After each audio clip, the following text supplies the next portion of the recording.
So hello, fancy seeing you back here.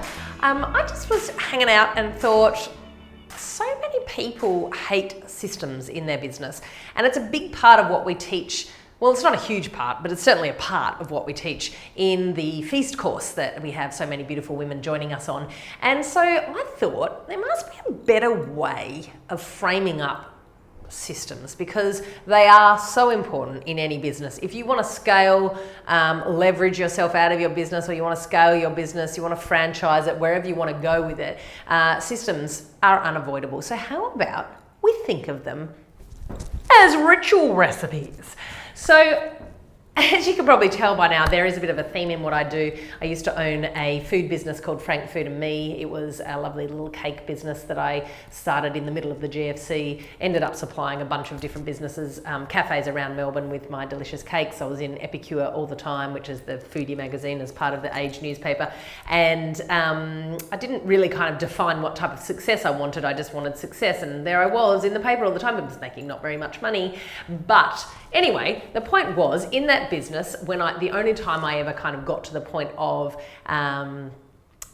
creating something that that was actually scalable was when I started creating systems and outsourced some of what I do. So that's what we teach in the Feast course, and that's what we've done with our own business, Get Traffic Ready, and with our other business, my other business, one of many that I have with my sister in the UK. So we've put these systems into place. They work. They're easy to follow. But what I kind of wanted to bring it all back to is the idea of that.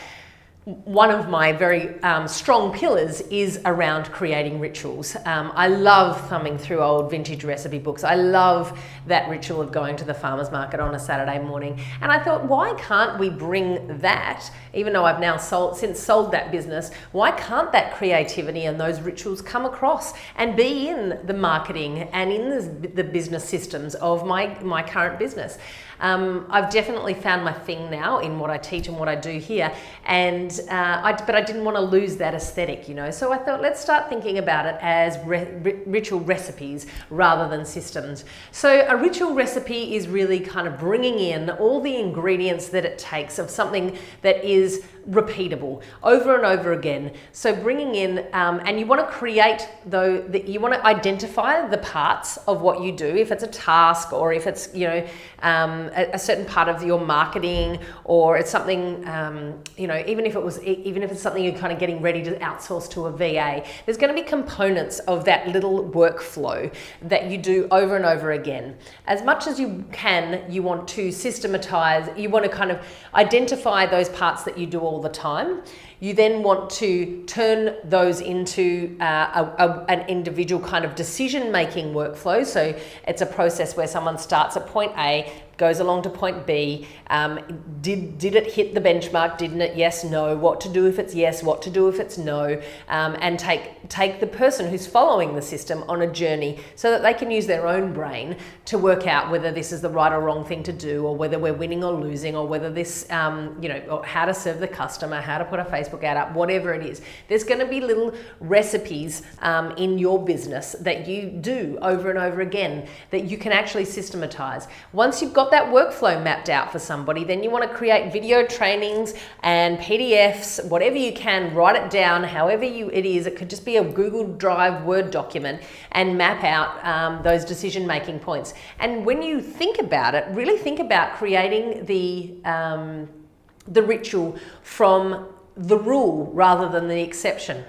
I'll never forget, about a year ago, my sister, who's very creative and very huge thinker, said to me, "Oh, so you're telling me when I'm giving a speech at an event that someone who goes up to one of our customer service people at the desk and says they want me to speak at on their next webinar, that we can systematize that process of whether that's the right or wrong place for me to work, to the right or wrong audience to speak at, and whether we should accept the invitation to the webinar?" I was like, Of course you can systematize that. Of course there's a ritual recipe for that.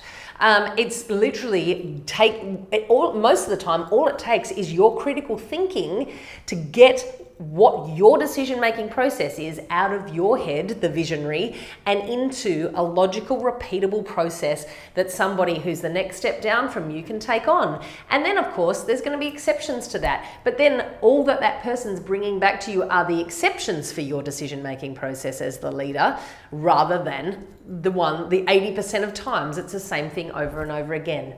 So I urge you, after you've watched this video today, to go back and critically think and look at your business and think about where there's a ritual recipe that you can create, where there's a system that you can build that's logical and repeatable, where you say the same thing over and over again, that someone can take on and leverage you just that little bit out of your business.